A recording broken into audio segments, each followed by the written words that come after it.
안녕하세요. 유르겐 몰튼만의 책 절망의 끝에 숨어있는 새로운 시작, 오늘 15번째 강독하겠습니다. 우리는 이 책 제2부의 2장 악으로부터 우리를 구원하소서에서 4번을 읽고 있는 중입니다. 4번의 제목은 예수 그리스도 희생자들과 행악자들의 세계 안에 있는 하나님의 의입니다. 그리스도교의 칭의론을 다루고 있는 겁니다. 그 단어가 좀 낯설긴 하죠. 칭의론 하니까 justification, 칭의라는 뜻입니다.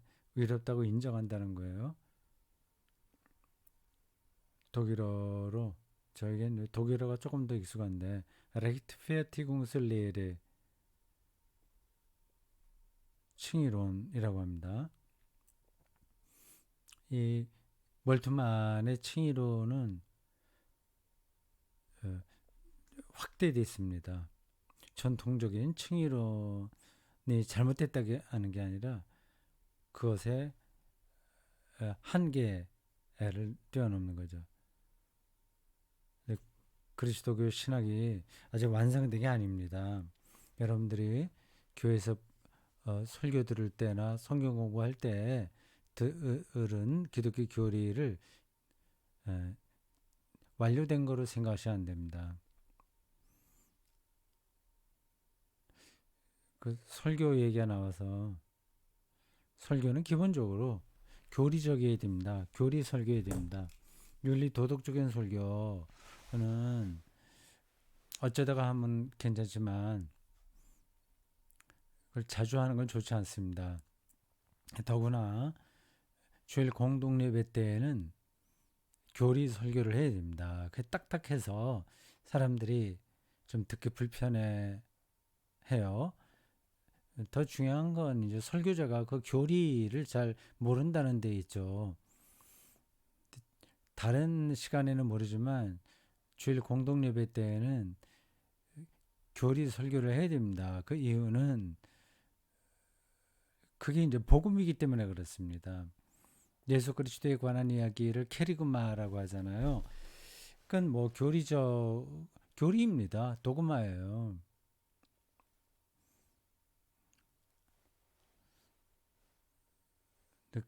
아, 칭의 이론도 그래요. 그게 이게 완료된 게 아닙니다. 모든 기독교 교리가 그렇습니다.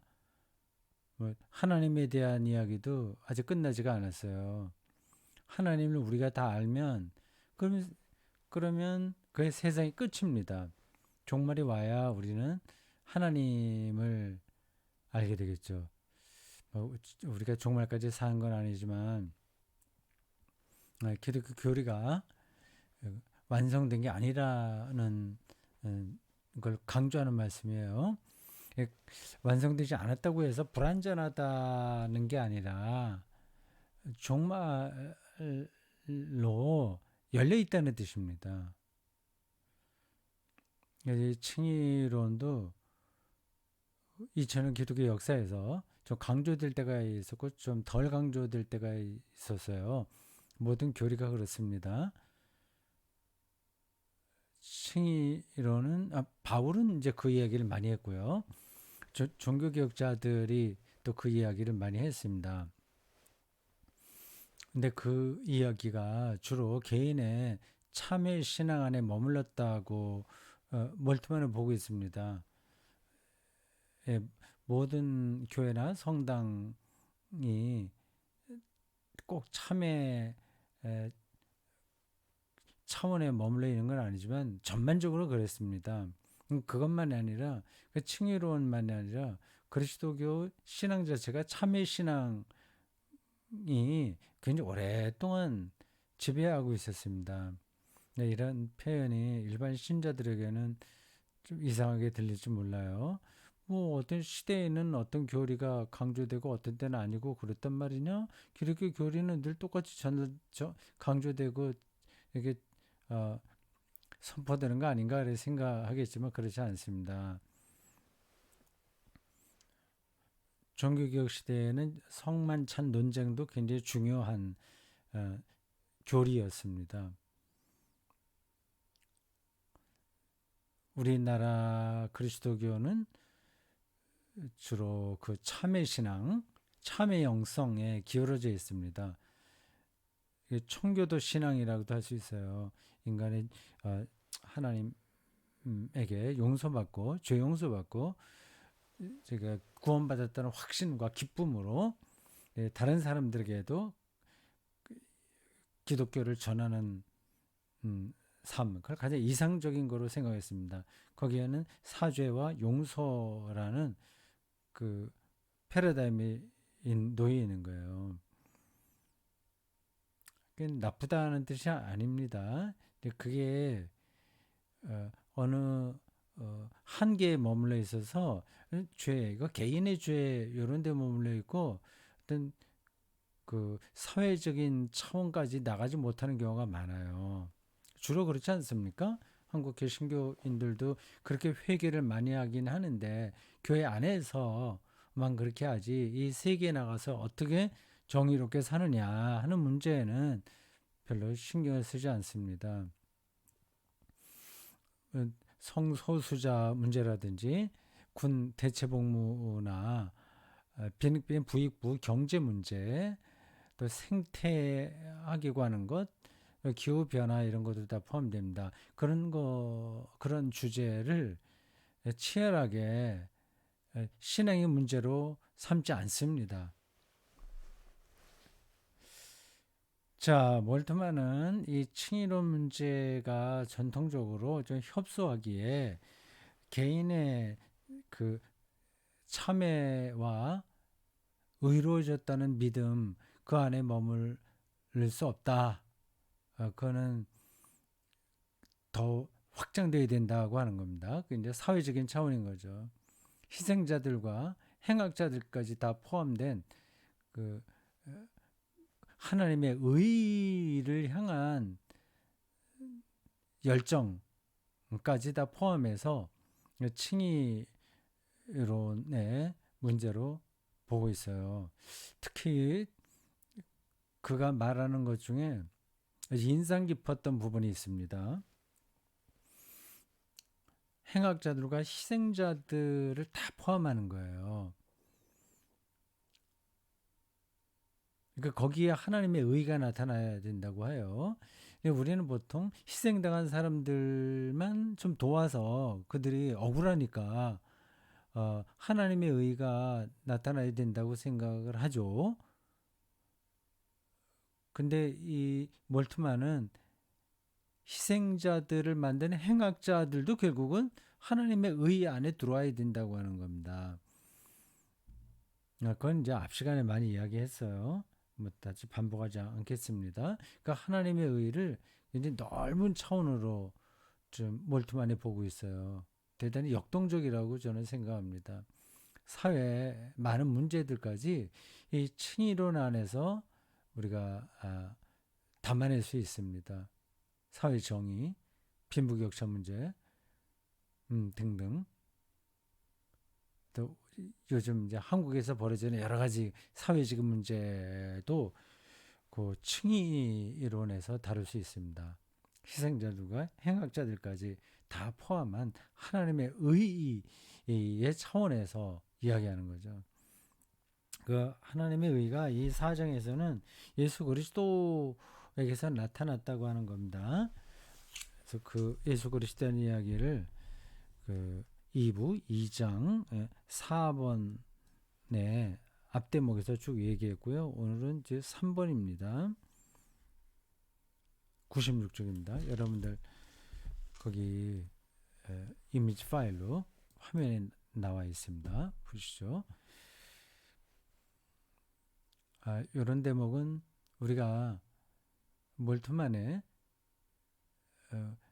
신학을 이해하는 것만이 아니라 설교의 차원에서도 귀 기울여 볼 만한 그런 내용이에요. 근데 칭의론이 설교에서 굉장히 중요하지 않습니까? 종교개혁주의만이 아니라 그리스도교 복음은 다 이 칭의론 안에 들어 있습니다. 근데 그 중심이 예수 그리스도거든요. 이런 부분에서 그 설교자가 확실한 그 관점을 알아야 됩니다. 그리스도교가 전통적으로 어떻게 참회 그 칭의론을 다루고 있고 성서적 근거가 무엇이며 현대 신학자들은 그것을 어디까지 더 끌고 가는가 그런 걸 다 좀 아주 정확하게 이해해야 됩니다.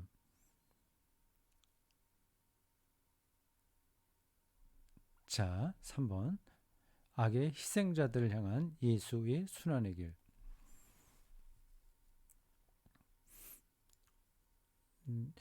몰드만의 앞에 나와 있는 글을 통해서도 우리가 어느 정도 알았지만 그냥 뭐 잘못한 놈들 이놈들 붙잡아서 징벌해야 된다 이런 얘기를 하는 게 아니에요. 잘 보셔야 됩니다. 그리스도는 우리 곧 하나님으로부터 버려진 자들과 함께 있다는 것이 연대의 기독론이다. 연대.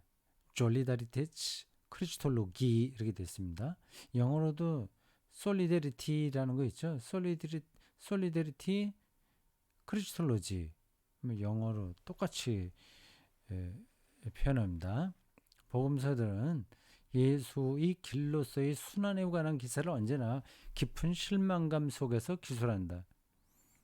순환사의 앞부분에 예수의 그 예루살렘을 향해서 가고 받는 고난 이런 것들을 이제 감당하지 힘든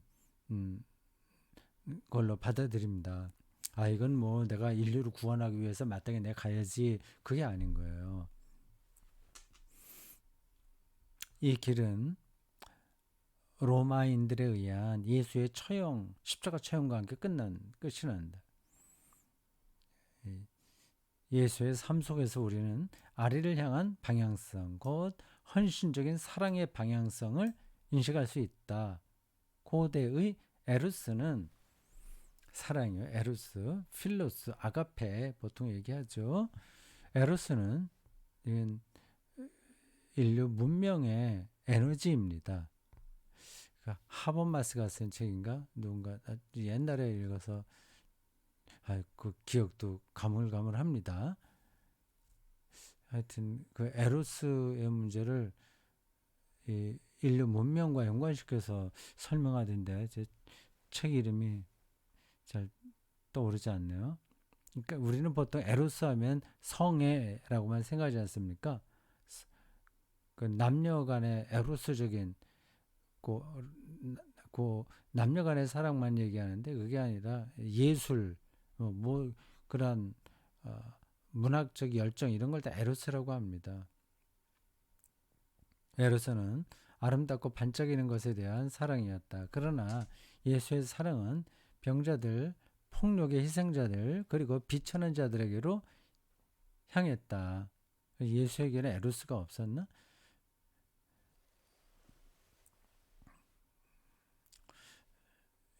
자연을 보고 감탄하는 것들도 에로스에 속하지 않을까요? 예수는 산상수훈의 팔복설교에서 제시한 바와 같이 의지할 데 없음을 주목했으며 가난한 자들은 어디 의지할 데가 없으니까 그러니까 복이 있다고 하는 겁니다. 역설적인 거죠. 예? 그 역설을 우리가 이해하지 못하면 예수의 가르침을 이해하지 못하는 겁니다. 근데 지금 많은 그리스도인들은 그런 역설을 받아들이려고 하지 않아요.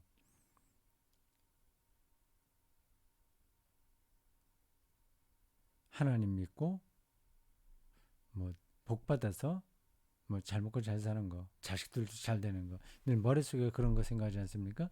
너무 의지할 때가 많아요. 세상으로부터 소외당하는 것을 하나님에 의해 부름받은 것으로 간주하였다. 아주 역설적이죠. 근데 이게 이렇게 신앙을 접어놓고 본다고 하더라도 옳은 겁니다. 친구들이 너무 많으면 자기 자신을 상실합니다. 외로우면 오히려 자기가 누군지를 더 찾을 수 있는 거죠. 물론 외롭고 가난하면 삶이 파괴되는 사람도 있어요. 그건 뭐 어쩔 수 없는 거고, 그렇지 않으면 그 가난하고 외로운 게 오히려 자기 자신 안 자기 자신을 발견하는데 좋은 기회가 됩니다. 그 사회가 아무런 일에도 허용하지 않은 사람들에게 예수는 하나님 나라의 미래에 대해 선포하였다. 소외됐다는 거죠. 그들이 허용하지 않은 사람들, 허락되지 않은 거, 그냥 뭐 루저 그렇겠죠. 그런 사람들에게 하나님 나라의 미래를 선포했다. 나중된 자들이 먼저 된 자들로 될 것이다. 저런 걸 그리스도인들이 그냥 그러려니 하고 받아들이지 누가 저걸 실감할까요? 예, 그렇지 않습니다. 잘 못합니다. 근데 교회에도 누가 먼저 나왔냐? 예, 그거 은근히 그걸 자랑하지 않습니까? 자기가 선임자라는 거를 은근히 힘줘서 말해요. 이 철저한 가치 전도에 대해서 이 세계의 소위 먼저 된 자들, 힘 있는 자들이 박해와 모욕과 처형으로 대답할 수밖에 없었다는 것은 자명하다. 기독교의 사랑에 대한 이 세계의 대답은 십자가다라고 에른스트 블로크는 확인하였다. 다음 쪽으로 넘어가야 되겠습니다. 97쪽이에요. 잠깐 기다리십시오. 요거를 이제 또 찾아보기로 들어가서 바꿔야 됩니다. 97쪽 에른스트 블로크가 나왔네요.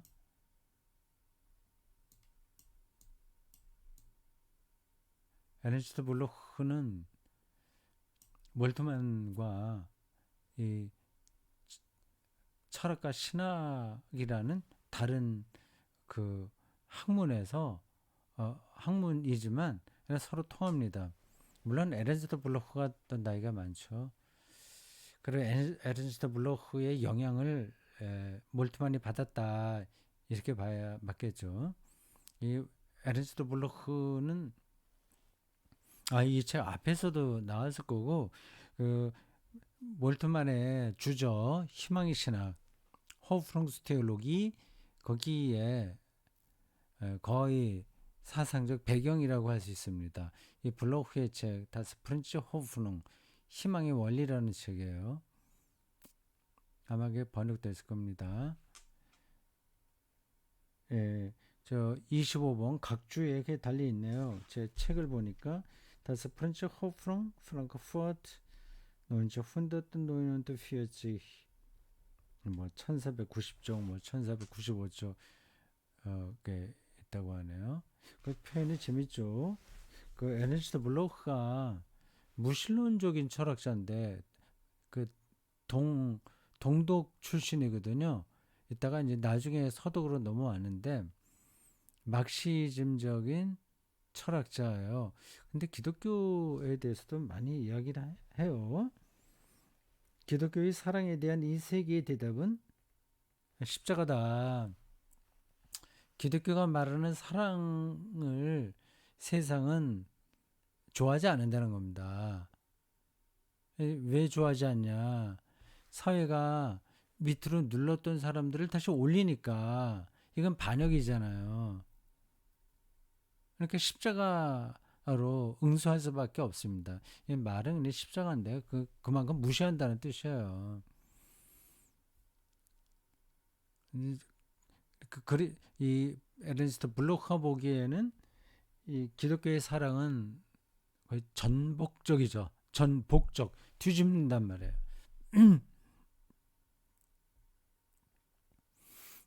그렇지만 십자가를 향한 예수의 길에는 또한 그 자신의 결단이 숨어 있다. 즉 고난당하는 사람들에 대한 예수의 적극적인 사랑은 고난당하는 사람과 함께 고난당하는 사랑으로 변모하게 된다. 고난당하는 사람들과 함께 고난당하는 사랑으로, 고난당하는 사랑이라 십자가를 그렇게 말하는 것 같네요. 우리는 예수가 하나님에게 행한 고난당하는 복종을, 십자가는 이제 복종, 순종인데 이게 고난이니까요. 고난당하는 복종, 순종을 세상의 죄를 위한 희생제물로 이해하지 않고, 이제 그런 희생제물이라고 하는 관점들이 기독교 역사에서 상당히 오랫동안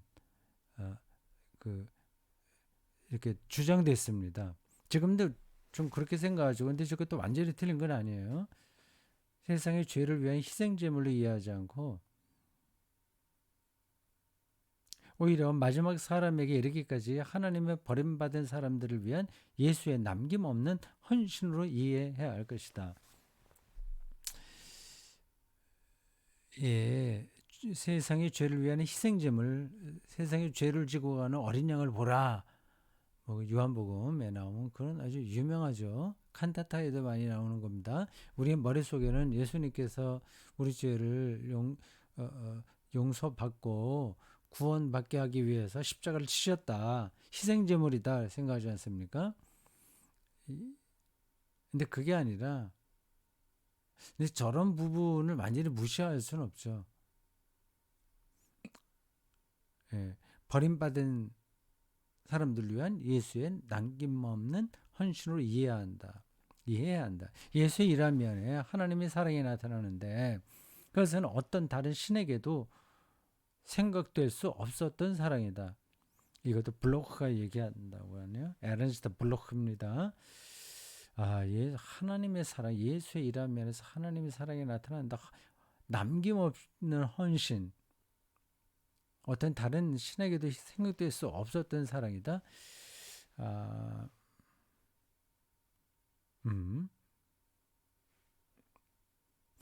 부처 석가모니에게도 그런 사랑은 나타나지 않죠. 자비로운 건 자비로운데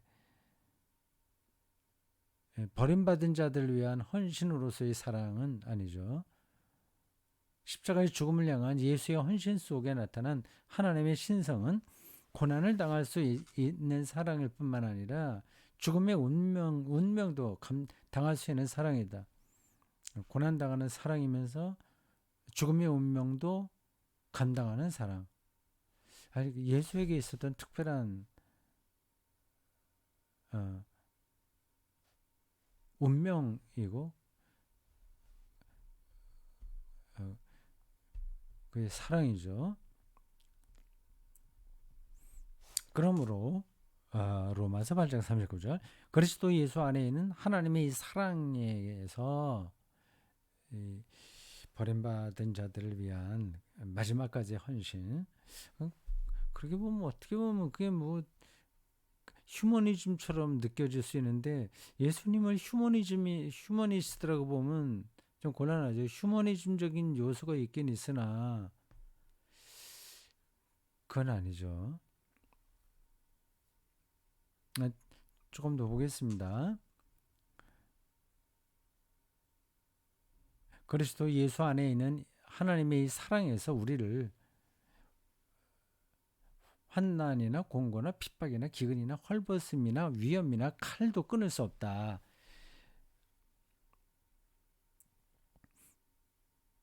그렇죠. 우리가 어려움을 당해도 예수 안에 있는 하나님의 사랑을 우리가 붙들 수는 있잖아요. 우리에게 오잖아요. 그래도 그 사랑이. 그 사랑을 우리가 얼마나 이해하느냐는 또 두 번째 문제입니다. 일단 그 어떤 이 세상의 어려움도 예수 안에 있는 하나님의 사랑을 빼앗아가지 못하는 거죠. 로마서 8장 31절에서 39절에 기록된 하나님의 무한한 사랑에 대한 바울의 찬양은 예수와 하나님이 그 안에서 철저히 하나가 된 자기 희생적 사랑에 대한 찬양이다.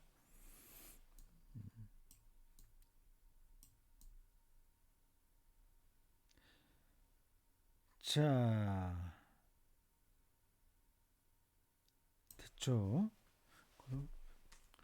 그 악의 희생자들을 위한 향한 예수의 순환의 길을 좀 설명하는 중입니다. 요 대목 요 정도 했으면 요 정도면 될 것 같은데 다음 쪽으로 좀 넘어가겠습니다. 요 대목이 좀 길어요. 예수가 어떻게 가난한 자, 소외된 자, 버림받은 자들을 향한 하나님의 사랑을 선포하고 실천했냐, 그런 문제를 이야기하는 거예요. 결국 그들은 그 어디에서도 의의를 얻을 수 없었는데 예수와의 결석을 통해서 하나님의 의의를 그들이 경험할 수 있게 되었다는 겁니다. 너무 이론적인가요? 네, 98쪽으로 넘어가겠습니다.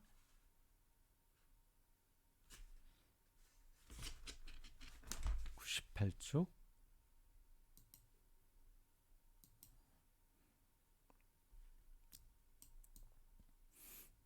그런 이야기가 쭉 나오고 있습니다. 여기 파울 게르하르트의 찬송가가 나오네요. 저 사람이 독일에서는 아주 유명한 찬송가 작사자인 것 같습니다. 독일 찬송가에 많이 나오겠죠.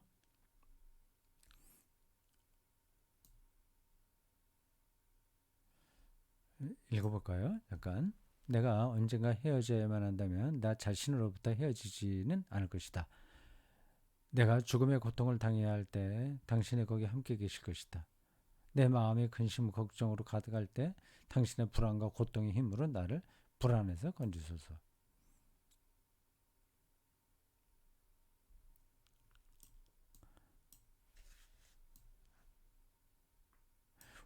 우리와의 연대 속에서 솔리데리티예요.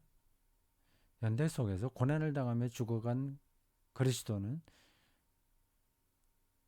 고난을 당하며 죽어가는 우리의 위로가 된다.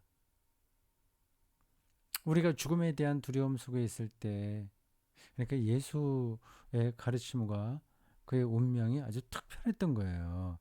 저런 말들이 실감이 안 날 수 있습니다. 그건 예수가 어떤 분이었나 하는 거를 우리가 아주 실질적으로 이해하지 못하기 때문입니다. 우리가 죽음에 대한 두려움 속에 있을 때 예수의 두려움과 고통은 우리에게 큰 위로가 되는데 예수도 그 두려워하고 고통당했어요. 그 이유는 그리스도가 있는 곳에 하나님도 함께 계시기 때문이다. 고통당하고 두려워하고 있는 거기에 하나님이 계시기 때문에 그 예수의 고통과 두려움이 우리에게 위로가 된다는 겁니다. 동의하시나요? 그런 경험이 있으신가요? 어떻게 두려움과 고통 가운데 하나님이 계신가? 우리는 반대로 생각하잖아요. 편안하고 맛있고 즐겁고 뭐 홈 스위트 홈 이제 그렇게 살아야 하나님이 계시다는 느낌이 드는데 어떻게 십자가와 같은 공포와 두려움, 그 절망 가운데서도 하나님이 함께 계신다고 생각할 수 있을까요? 생각을 완전히 바꿔야 됩니다. 우리는 철저하게 그렇게 무너져 보지 못했기 때문에 하나님이 어떻게 함께 하시는지를 잘 몰라요. 어떻게 설명을 해야 될까? 우리가 그냥 넘어갑시다. 자꾸만 그 설명하려다 보면 또 좀 이상하게 흐름을 이제 놓칠 수가 있어요. 또 문장을 조금 더 보겠습니다. 하나님으로부터 버림받은 우리를 위해 죽임을 당하신 그리스도는 그의 헌신을 통해 하나님으로부터 버림받은 우리에게 하나님을 모셔왔다. 그는 버림받은 자들의 형제가 되고 공궁에 처한 그들과 친구로서 함께 거하기 위해 굴욕은 물론 하나님과 사람에 의해 버림받은 상황 속으로 친히 들어갔다. 그는 초자연적인 기적을 통해서라기보다는 오히려 그 아픔을 통해 헌신에 의가하여 그들을 돕는다. 그 상처를 통해 우리가 고침을 받았다. 이로써 그들은 죽음에 이르는 질병으로부터 고침을 받았으며 또한 죄라 일컬어지기도 하는 하나님으로부터 버림받은 상태로부터도 구원을 받게 되었다. 예. 자, 요 문제는 여기까지 하면 될 것 같습니다. 예수 그리스도가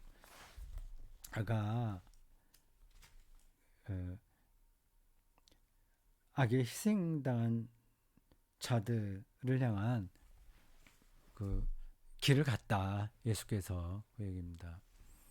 여기 너무 교리적인 설명, 신학적인 설명이라서 확고하지 않을 수 있는데, 근데 이해되셨죠? 예? 근데 그걸 실감하니 아니냐는 또 두 번째 문제예요.